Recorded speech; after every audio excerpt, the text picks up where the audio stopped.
안녕하세요. 오늘도 사연살롱을 찾아주셔서 감사합니다. 저는 경기도 수원에 사는 30대 후반의 여성이에요. 시어머니와 남편과 딸과 함께 알콩달콩 행복하게 살고 있어요. 시어머니가 같이 사는데 괜찮나 싶으실 거예요. 10월대라고 하면 여자들을 힘들게 하는 경우가 많으니까요. 막 결혼했을 때에는 시어머니가 어려웠던 건 사실이에요. 시어머니가 좀 엄한 면이 있기도 했고요. 하지만 상식적인 분이라서 말도 안 되는 일을 시키거나 무리한 요구를 하신 적은 없었어요. 시간이 지나면서 자연스럽게 거리감이 좁혀지다 보니 생각했던 것보다 무서운 분도 아니셨고 오히려 상냥한 면도 있으셔서 조금씩 좋아하게 됐었네요. 남편도 자기 엄마가 부모님한테 반말도 못 쓰게 하고 예절 교육을 철저히 시키셨다더라고요. 무섭기도 했지만 사랑도 듬뿍 받았기 때문에 엄마를 존경한다고 했어요. 시어머니는 대기업에서 임원까지 됐다가 은퇴하셨거든요. 그래서인지 맞벌이하는 여자 사정도 잘 알아주시기는 했어요. 그래도 집안 대소사를 챙기는 건 보수적이었죠. 시아버지 제사 같은 건 무슨 일이 있어도 참석해야 했는데 사실 이런 건 당연한 거니까요. 또 저한테만 집안일 하는 걸 강요하지 않고 남편하고 도련님도 공평하게 나눠서 일을 시키곤 하셨어요. 친정 부모님이 처음에는 남편 아버지가 중학생 때 돌아가시고 어머니와 남동생만 있다고 했을 때에는 좀 반대하셨거든요. 그런데 시어머니를 한번 만나보시고는 마음이 바뀌었어요. 아, 그분 짱짱하기는 해도 괜찮은 분 같다. 진국이라고 하지? 딱 그런 분을 두고 하는 말일 거다. 가장 많이 반대했던 엄마가 이렇게 말할 정도로 시어머니는 반듯한 모습으로 진심으로 저희 가족을 대하셨어요. 저도 그런 점이 참 좋았고요. 결혼하고도 달라지지 않는 시어머니의 모습은 저에게 신뢰를 주었어요. 시간이 지나면서 점점 시댁에 적응하고 시어머니와의 사이도 전보다 좁혀지면서 저는 꽤 평탄한 시간을 보냈어요. 이상한 시어머니 만나서 고생한다는 건 정말 남의 나라 이야기였고요. 그런 제게 강적이 나타났으니 바로 아랫동서였어요. 제가 결혼하고 1년 반쯤 지나서 도련님이 결혼 상대를 데려왔어요. 좀 각이진 얼굴에 까무잡잡한 피부였는데 어찌나 눈웃음을 잘 치는지 굉장히 상냥해 보이더라고요. 그럼에도 뭔지 모를 거부감이 느껴졌는데 억지 웃음을 짓는 게 첫 번째였고 눈동자를 이리저리 굴리면서 사람을 쫙 훑어보고 입은 좀 가벼운 게 두 번째였어요. 저는 선입견이려니 하고 애써 안 좋은 인상을 지으려고 했어요. 무엇보다 도련님이 좋다고 데려온 사람인데 알지도 못하면서 첫인상으로 사람을 판단하면 안 된다고 생각했거든요. 그런데 말이죠. 관상은 과학이라는 말이 있잖아요. 특히 눈빛이 그 사람에 대해 많은 것을 말해준다고들 하는데 정말인 것 같아요. 동서는 정말 누가 봐도 탐욕스러운 눈빛을 하고 있었어요. 남편도 동서를 썩 마음에 들어하지는 않았지만 동생 인생이고 자기가 정한 일인데 남이 반대하는 것도 한계가 있지 않겠냐고 했죠. 남편이랑 제가 정식 인사를 하기 전 도련님하고 예비동서를 따로 만난 적이 있거든요. 도련님이 마련한 자리였고 저희가 초대받아 간 거였는데 예비동서는 만남을 마치고 나올 때 이런 말을 했어요. 맛있게들 드셨어요? 원래 이런 자리는 형님들이 내는 게 맞는데 오늘은 특별히 제가 살게요. 다음에는 형님이 더 비싼 데서 사주세요. 옷 입는 데만 돈 쓰지 마시고요. 저와 남편은 황당해서 서로 얼굴을 쳐다봤어요. 그날 남편이 브랜드 티셔츠를 입은 건 맞지만 그 정도 입는 30대 남자들 꽤 있거든요. 순수하게 사람만 보는 척하던 동서가 그 시간 안에 우리가 뭘 입고 뭘 갖고 나왔는지 전부 훑은 거 생각하니 기분이 나빴어요. 저한테도 이런 말을 했거든요. 저는 명품에는 그만한 가치가 있다고 생각해요. 몇백 년 전통을 갖고 노하우로 만드는 건데 당연히 비싸야 되죠. 땡땡도 그렇잖아요. 그런 건 아무나 든다고 가치가 있는 게 아니고 진짜 가지고 다닐 만한 사람이 갖고 다녀야죠. 제가 명품 땡땡 카드 지갑을 갖고 있었는데 그걸 콕 집어서 이야기하는 거 보면 아주 의도적이었어요. 저도 기분이 상했지만 도련님도 있는데 뭐라고 하기도 그래서 참았네요.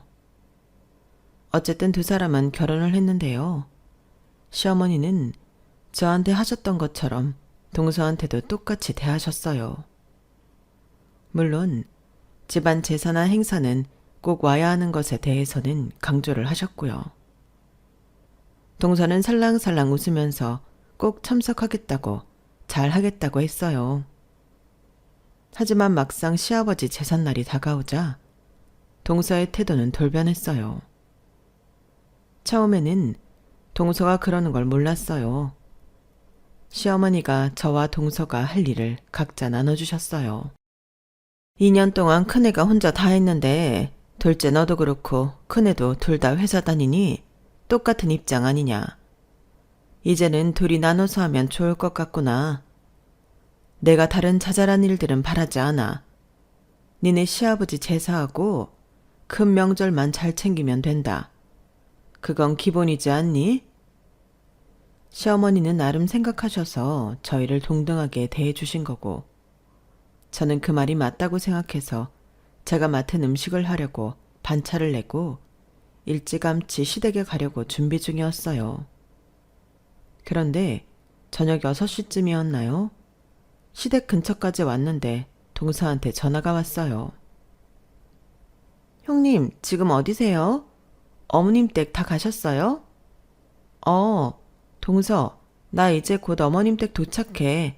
동서는 어디야? 나한테 어디냐고 묻는 걸 보니 아직 안 온 것 같은데 7시까지는 와야 될 거야.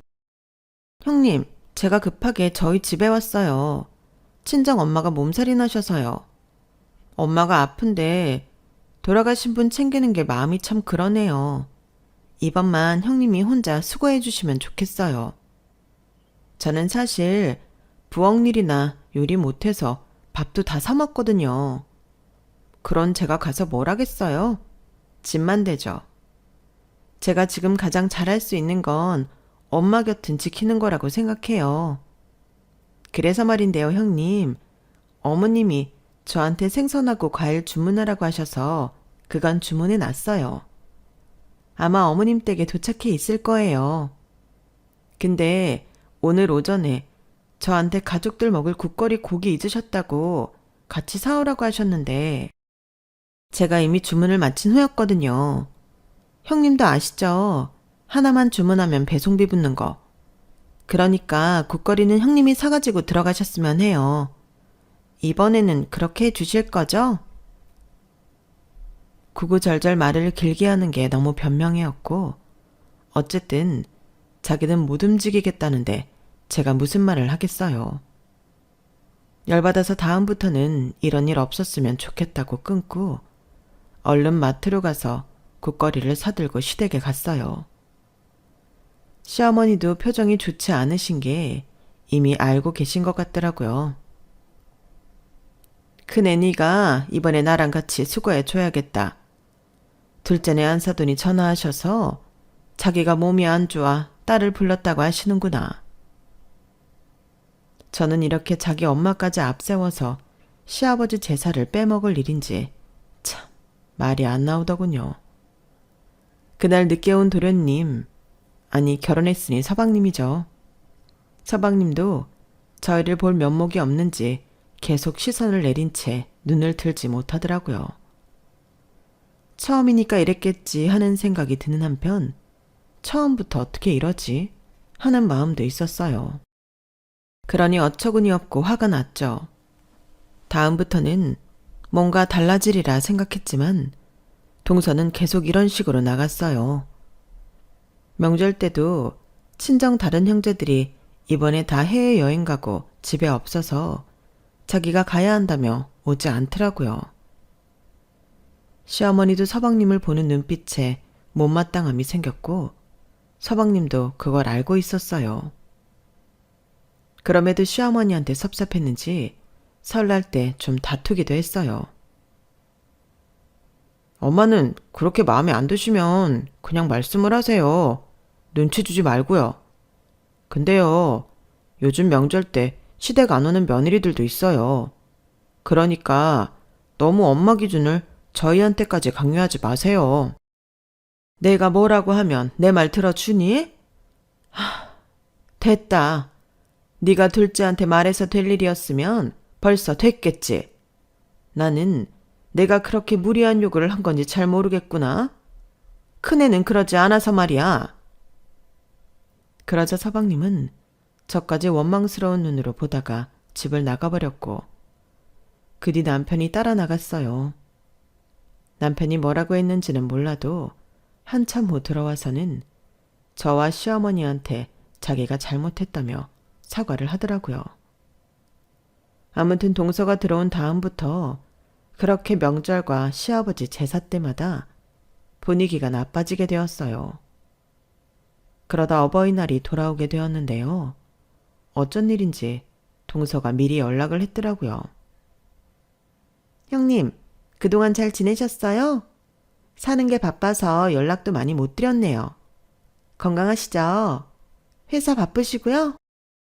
뭐 다 그렇지. 동서가 웬일이야? 아우, 많이 바쁘시구나. 저도 그래요. 회사 일은 왜 해도 해도 끝이 없는지 모르겠어요. 형님, 이번 어버이날 무슨 계획 있으세요? 특별히 그런 거 없어. 늘 하던 대로 어머니 모시고 어디 가서 식사하고 선물 드릴까 해. 동서는 특별한 계획이라도 있어? 아니요. 그래서 제가 제안을 드리고 싶은 게 있는데요. 땡땡땡이라는 한정식 브랜드 아세요? 얼마 전에 런칭했는데 어르신들한테 반응이 좋은가 보더라고요. 형님이 거기 예약을 저랑 같이 하는 걸로 해주시면 제가 어머님 선물을 준비할게요. 그래? 근데 웬일이야? 먼저 나서서 이런 제안을 다 하고. 어머, 왜요? 제가 그러고 싶어서 그러는 거예요. 그럼 형님이 예약해 주세요. 어버이날 봬요. 뭔가 석연치 않은 구석이 있긴 했지만 콕 집어 말할 수 없더군요. 어쨌든 같이 어버이날 준비를 하자는데 마다할 이유는 없잖아요. 그래서 동서가 말한 한정식 레스토랑을 예약했고 그래도 아무 선물도 안 하기는 좀 그래서 건강식품하고 카네이션 꽃바구니 작은 걸 준비했어요. 그거는 시댁으로 배송을 해놓았죠. 그리고 어버이날이 되어 남편과 함께 시간 맞춰 약속 장소에 갔는데 동서랑 서방님이 먼저 와 있더라고요. 동서는 시어머니 팔짱까지 끼고 앉아 있었어요. 보니까 아직 시간이 안 돼서 밖에서 기다리고 있더라고요. 동서는 저를 보더니 손을 흔들며 환하게 웃더라고요. 그러더니 얼른 자리에서 일어나 서방님 손을 잡더군요. 어머님, 형님 왔으니까 저희는 이만 가볼게요. 어버이날 축하드려요.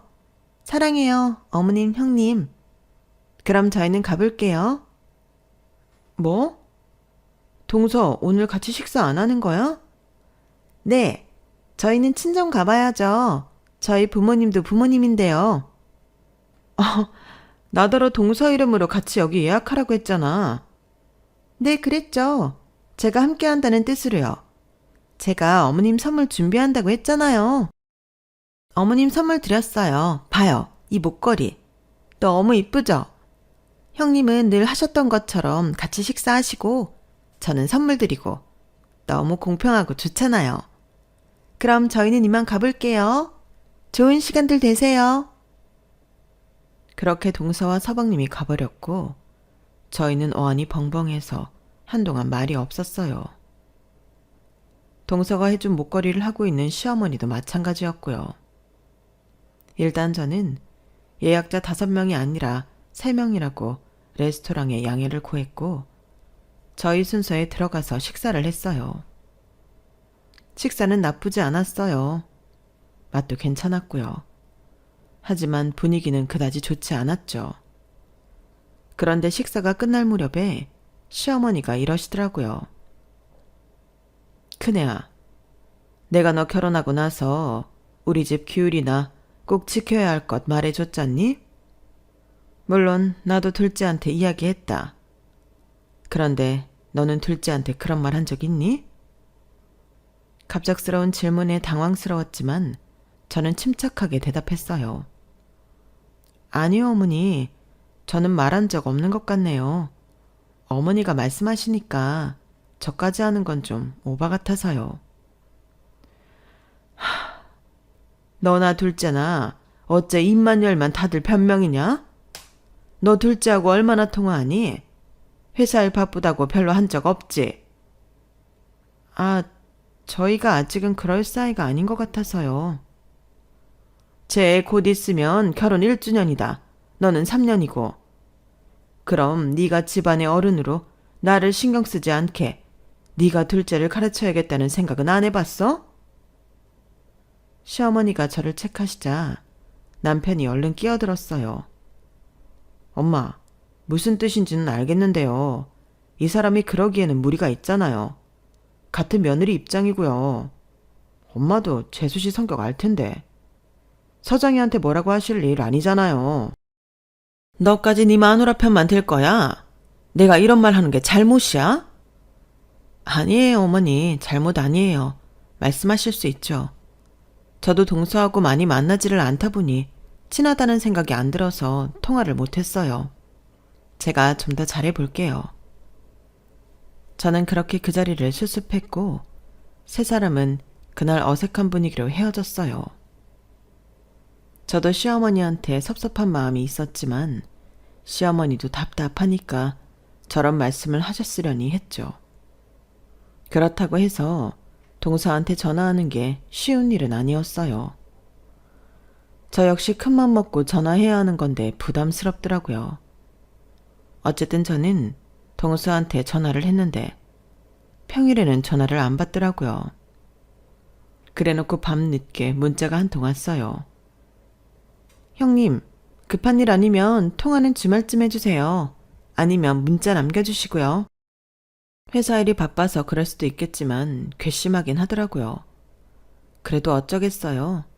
전화를 아예 안 받는데 거기다 대고 뭐라고 하겠어요. 저는 주말까지 기다렸다가 3번 만에 겨우 동서와 통화를 했어요. 아, 형님. 저 오늘 하루 종일 부모님하고 산책하고 얘기하느라 바빴는데 무슨 일이세요? 나도 바쁜데 동서랑 통화가 안 돼서 계속 걸게 됐네. 바쁘시면 나중에 말씀하셔도 되는데 뭐하러 전화하셨어요? 그래도 우리가 동서지간이니까 좀 더 친해져 보려고 노력하는 거야. 그리고 동서도 시어머니 말씀 들어서 알겠지만 시댁에서는 중요하게 생각하는 게 있잖아. 시아버지 제사랑 큰 명절들 말이야. 나도 처음에는 적응하기 어려웠지만 이제는 괜찮더라고. 동서도 불편한 점이 있더라도 함께하면 좋겠어. 어머, 형님, 제가 언제 함께 안 했다고 이러세요? 동서가 제대로 참석한 적이 없는데. 형님, 저는 그게 참석한 거예요. 다 양해 말씀 구하고 괜찮다고 해서 친정 온 거잖아요. 그리고 이런 말씀을 형님한테 듣는 건 좀 그래요.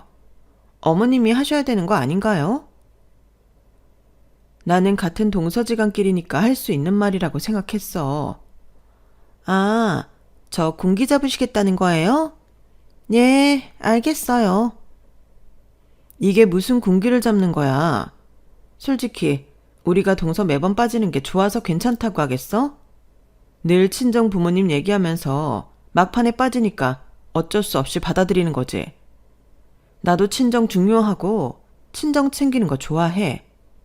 그래도 다음에는 함께하는 일은 같이 하면 좋겠네.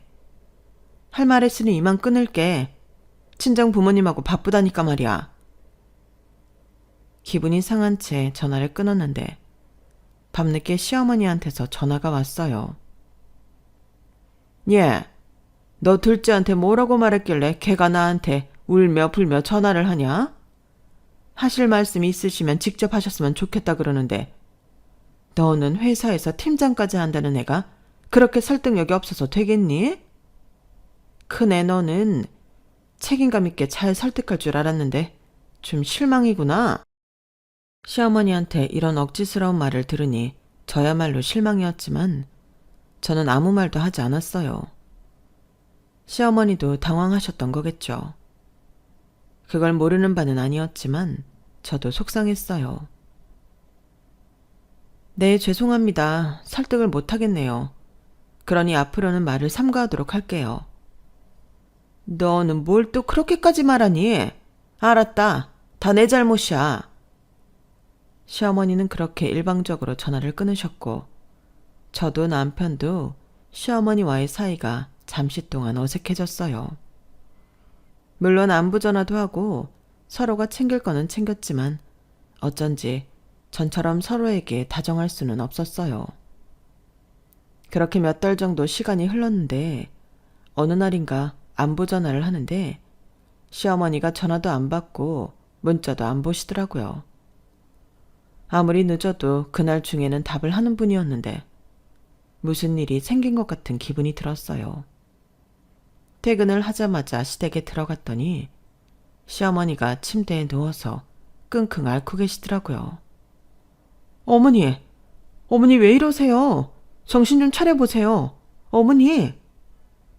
저는 남편한테 연락을 하고 119를 불렀어요. 그리고 식은땀을 흘리며 정신을 못 차리시는 시어머니를 젖은 수건으로 얼굴과 손과 발을 닦아드렸죠. 그리고 119 구급대원들이 와서 시어머니를 모시고 가려는데 그 정신을 못 차리시는 와중에 제 옷자락을 꽉 잡으시는 거였어요. 그걸 보니 눈물이 핑 돌더라고요. 어머니, 걱정 마세요. 제가 같이 갈 거예요. 제 말에 시어머니는 겨우 제 옷을 놓으셨고 그때 막 도착한 남편과 함께 저도 119가 가는 병원으로 따라서 갔어요. 응급실 간호사는 저한테 시어머니가 어떤 상태였는지 자세하게 묻더라고요. 저는 제가 본 것을 될 수 있는 한 상세히 말했고 간호사는 그걸 의사한테 전했어요. 그러더니 몇 가지 검사를 해야 한다면서 동의서를 받더라고요. 시어머니는 혈액 검사에 복부 촬영 등 여러 검사를 했고 의사는 위암이라는 말을 전했어요. 지금 얼른 수술로 떼어내고 항암 치료를 받는 게 좋을 것 같습니다. 저와 남편은 뜻밖의 말에 머리를 한 대 맞은 것만 같았어요. 평소 건강을 잘 챙기시고 술, 담배도 안 하시는 분이 위암에 걸렸다니 충격이었어요. 남편은 의사와 상의해서 수술 날짜를 잡고 서방님한테도 이 사실을 알렸어요. 시어머니는 6인실에 입원해서 다음날 수술을 기다리게 되었죠. 저는 회사에 휴가를 내고 밤새 시어머니 옆을 지켰어요. 그러다가 새벽 무렵에 깜빡 잠이 들었는데 일어나 보니 날이 밝았더라고요. 제 어깨에는 얇은 이불이 걸쳐져 있었어요. 제가 시어머니 병실 이불 아래에 깔아드리려고 가져온 거였어요. 깜짝 놀라 보니까 시어머니가 침대에서 저를 가만히 쳐다보고 계시더라고요. 큰애야, 나한테 섭섭했지? 미안하다. 힘없는 목소리로 말씀하시는 시어머니를 보니 괜히 눈물이 나더라고요. 아니에요. 그럴 수도 있죠. 이런 일 저런 일 겪으며 서로 친해지는 거잖아요. 그러니까 어머니, 얼른 건강해지셔야 돼요. 건강해질 수 있대요. 요즘은 수술도 잘하고 약도 좋아서 다 잘 낫는데요. 약한 마음 가지시면 안 돼요. 아셨죠? 제 말에 시어머니는 희미한 미소를 지으며 고개만 끄덕이셨어요. 그리고 시어머니 수술할 시간이 다가오는데 동서는 보이지 않더라고요. 서방님은 뭔가 문자를 계속 주고받고 있는 것 같았고요. 의사와 간호사들이 오기 전 시어머니가 물으셨어요. 진호야, 둘째는 오늘 못 오냐? 아, 네, 그게요. 실은 장인어른 장모님하고 여행을 가서 빨리 오라고 했는데 뜻대로 안 되나 봐요. 엄마, 미안해요. 저도 남편도 아무 말하지 않았지만 화가 잔뜩 나 있었고 서방님은 저희 눈치만 보고 있었어요. 수술 받으러 들어가시는 시어머니 앞에서 큰 소리를 낼 수 없어 참은 거지. 정말 서방님이 제 동생이었으면 가만 안 놔뒀을 거예요.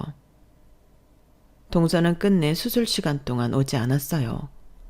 수술이 끝난 후에도요. 수술은 깨끗하게 잘 됐어요. 생각했던 것보다 예후가 좋아서 항암 치료 이후를 기대해봐도 좋을 것 같습니다. 의사가 그렇게 말하니 저희도 마음이 놓여 불행 중 다행이라 생각하며 기뻐했어요. 그 말을 시어머니도 들었고요. 의사가 나가고 난 후에 시어머니가 저희한테 이렇게 말씀하셨어요. 진우랑 첫째, 나 괜찮다고 둘째 내 말하지 마라. 그냥 전에 의사가 말했던 대로만 전해. 네? 어머니, 그게 무슨 말씀이세요? 어머니 수술 잘 된 거 알려야죠. 아니야, 내가 생각이 있어서 그래. 그러니까 아무 말 말고 가만히 있어. 저와 남편은 어리둥절했지만 일단 시어머니가 시키는 대로 하기로 했어요.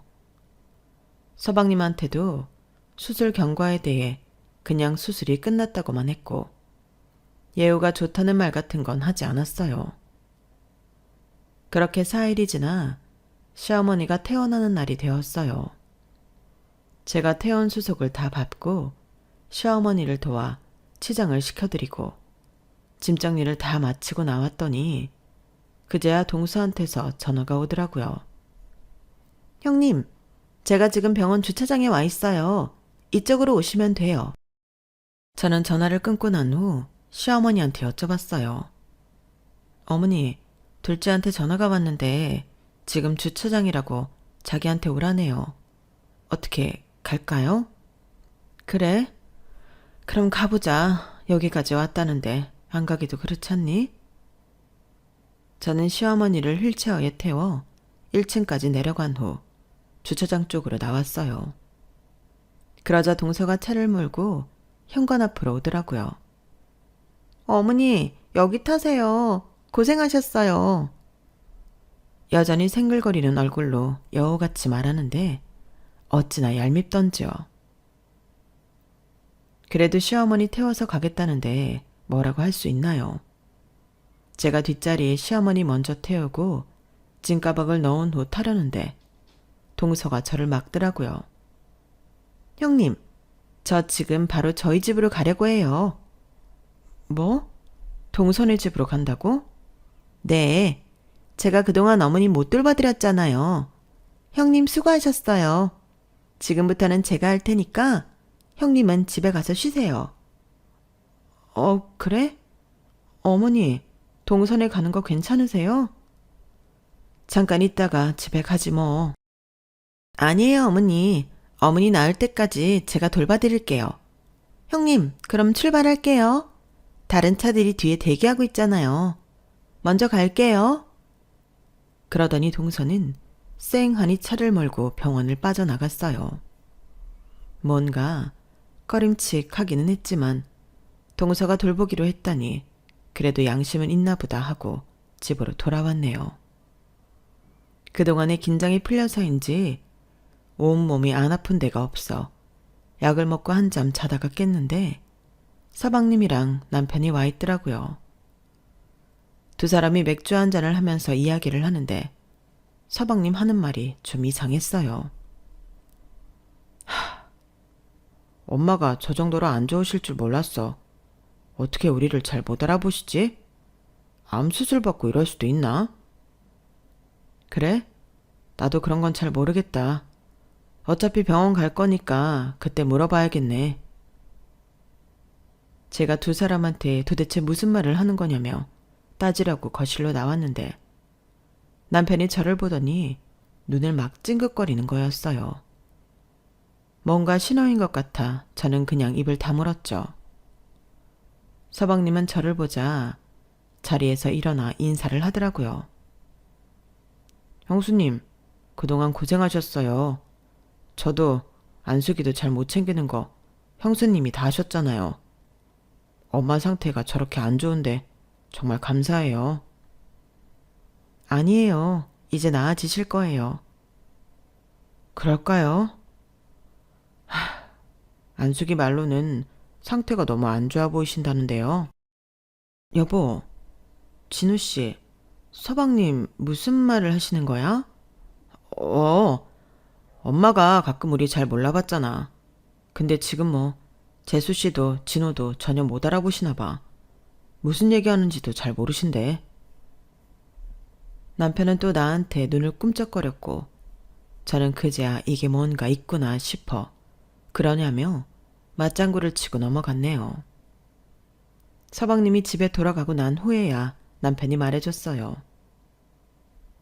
엄마가 그러시더라고. 자기가 둘째네 못 알아보는 척을 할 테니까 그런 줄 알라고. 문자 보내고 삭제할 거니까 기억하고 있으라고 하셨어. 뭔가 생각이 있으신 것 같아. 시어머니는 둘째네 버릇을 고치려고 하시는 것 같았지만 저는 좀 불안했어요.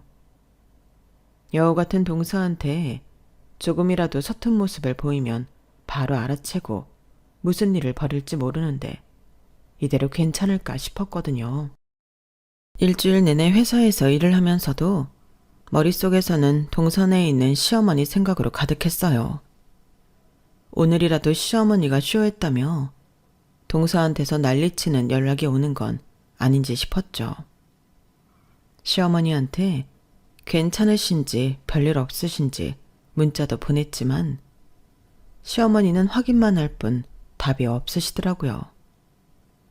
결국 저는 잘 계신 건지 제가 보기 위해 직접 찾아가기로 했어요. 그냥 연락 없이 무작정 한번 가보기로 한 거죠. 그때는 마침 서방님이 해외 출장을 나가서 집에 없을 때였어요. 주말까지 기다렸다가 가려던 저는 갑자기 오늘 얼른 가봐야겠다는 마음이 들어 퇴근길에 시어머니 드실 만한 과일과 죽을 사들고 급하게 찾아가기로 했네요. 물론 아무한테도 알리지 않고요. 어쩐지 동서한테도 지금 가겠다는 말을 하고 싶지 않더라고요. 그렇게 저는 예정에도 없이 불쑥 그 집으로 갔네요. 지은 지 좀 됐지만 비교적 관리가 잘 된 아파트였어요. 제가 엘리베이터를 타고 동선의 층수에 올라갔더니 동선의 집 현관문이 살짝 열려 있더라고요. 보니까 쓰레기 봉투들을 내려놓지 않고 현관에 둔 게 아마도 쓰레기를 버리러 나가려다가 도로 들어간 것 같았어요. 안에서 뭐라고 두런두런 말소리가 들리는데 동서 목소리더군요. 저는 가만히 귀를 기울여 무슨 말을 하는지 들어보았어요. 어머니, 왜 항상 제가 쓰레기 버리러 갈 때 다시 불러서 휴지 버려달라고 그러세요? 일부러 저 골탕 먹이시는 거예요? 가실 거면 곱게 가셔야죠. 이러시면 안 되죠. 저도 한계가 있어요. 저라고 뭐 어머니 좋아서 이렇게 같이 데리고 있는 줄 아세요? 얼른 곱게 가세요. 얼른 죽으셔야 보험금이라도 챙기죠. 여기까지 들은 저는 머릿속에서 뭐가 뚝 끊어지는 것 같았고 그 자리에 짐을 내려놓고 동선의 거실로 쳐들어갔어요. 저를 본 동선은 놀라서 그 까무잡잡한 얼굴이 하얘 보이더라고요. 어머 형님, 어떻게... 아니 그것보다 제가 한 말 아니 그게 아니라... 아는구나. 네가 무슨 말 한 건지는. 그래, 다 들었다. 뭐가 어쩌고 저째? 너 그동안 이 핑계 저 핑계 대며 시댁일에는 한 번도 안 오더니 어머니 퇴원하시자마자 여기로 모셔온 게 다 이유가 있었던 거네. 와, 뭐 이런 미친 게 다 있지? 어머니, 일어나세요. 저희 집으로 가요.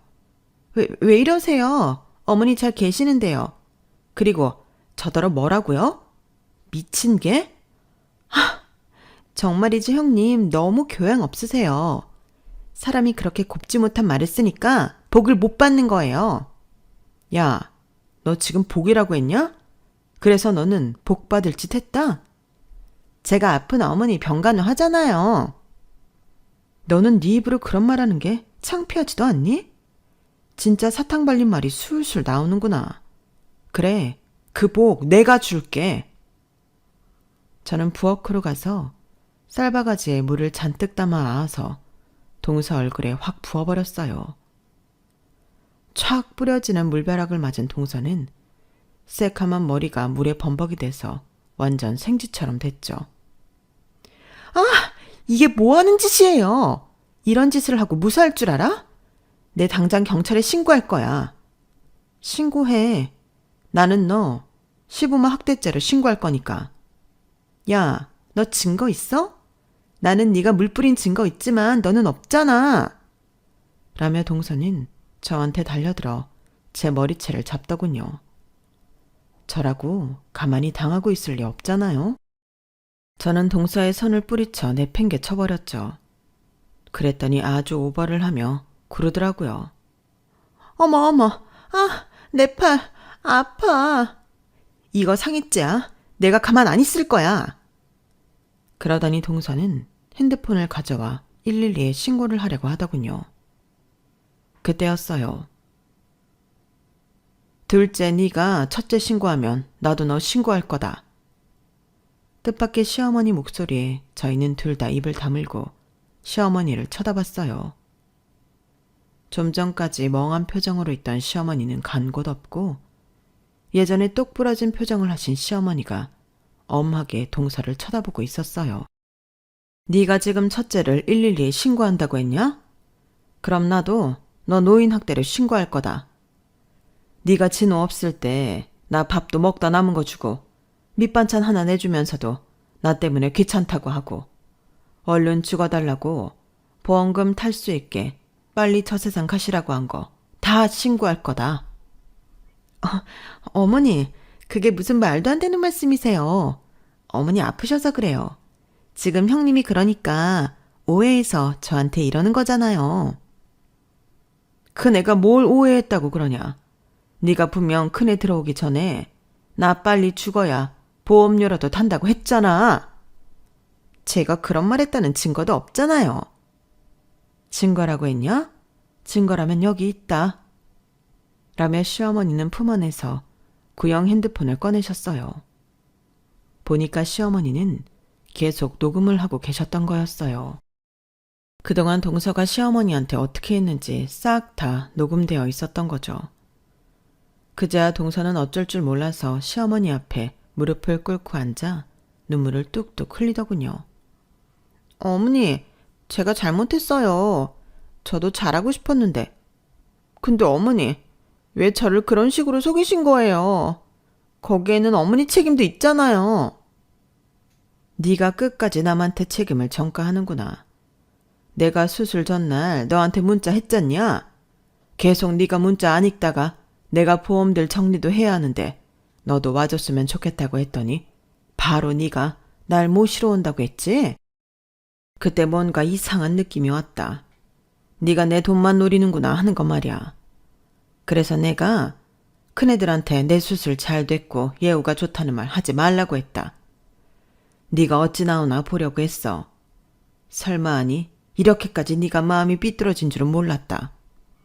진호도 몰랐겠지. 네가 아무리 얄밉게 굴고 지 실속만 차려도 실상은 착한 애라고 믿더구나. 나도 그렇게 믿고 싶었다. 그래서 전에도 큰애 만나 물었지. 윗사람이 돼서 아랫사람을 다스릴 줄 모른다고. 내가 멋모르고 그랬던 게 얼마나 후회가 되는지. 나는 너 용서할 생각 없다. 그러니까 앞으로 네가 알아서 해. 나 다시는 니들 찾지도 않을 거고 너희한테는 아무것도 물려주지 않을 거야. 시어머니는 그러면서 제 손을 잡고 집으로 가자고 하셨어요. 저희가 나오는데 동서는 그제야 저희를 붙잡고서 잘못했다고 싹싹 빌더라고요. 어머니, 제가 잘못했어요. 정말 잘못했어요. 이번 일만큼은 진호 씨한테 말하지 마세요. 네? 제발 부탁드려요. 한 번만 용서해 주세요. 동서, 그게 어떻게 진정으로 용서를 비는 자세야? 동서 솔직히 말해봐. 서방님 직업이 변호사가 아니었어도 서방님하고 결혼했어? 그렇게 서방님 알까봐 전전긍긍했겠냐고. 동서는 변호사의 아내라는 타이틀이 지키고 싶은 거잖아. 난 모르겠어. 그게 그렇게 중요한지. 근데 이 일은 서방님도 아셔야 할 것 같아. 네, 사실 서방님은 직업이 변호사였어요. 공부만 하느라 연애도 안 해봐서 참 순수했고 집안도 안 따지고 사람 만난 거였는데 그런 점을 아주 잘 이용해서 동서 같은 사람한테 엮였던 거죠. 저와 시어머니는 울며 불며 매달리는 동서를 매몰차게 내치고 집으로 돌아왔어요. 시어머니는 제 손을 잡고 이렇게 말씀하셨어요. 네가 나한테 해준 거 나 못 잊을 거다. 내가 말년에 복이 많아서 너 같은 며느리를 만났구나. 저도 어머님 만난 게 복이죠. 어머니, 앞으로 건강할 생각만 하세요. 그리고 출장에서 돌아온 서방님은 모든 걸 알게 됐고 자기 아내가 엄마가 죽기만을 바랐다는 걸 알고 난 후 큰 충격을 받았어요. 그렇게 별거를 시작한 서방님은 얼마 안 돼서 이혼 소송을 시작했죠. 저는 그 사이 시어머니 항암 치료 받는 걸 따라다니며 전부 수발을 들었고 남편과 의논 끝에 같이 살기로 결정을 했어요. 그렇게 함께 살고 1년 후 저는 아이를 가졌고 예쁜 딸아이를 낳았네요. 시어머니는 건강해지셔서 제 딸아이를 친정 엄마보다 더 잘 돌봐주시며 함께하고 계세요. 동서는 결국 이혼 소송에서 패소해서 아무것도 얻지 못하고 오히려 정신적 피해 보상을 해주게 되었죠. 그 이후로 동서가 친정에서 칩거한다는 말까지는 들었는데 어떻게 됐는지는 모르겠네요. 서방님은 아직까지 혼자로 있으면서 일만 열심히 하고 있고요. 언젠가는 좋은 짝이 나타나리라 믿어요.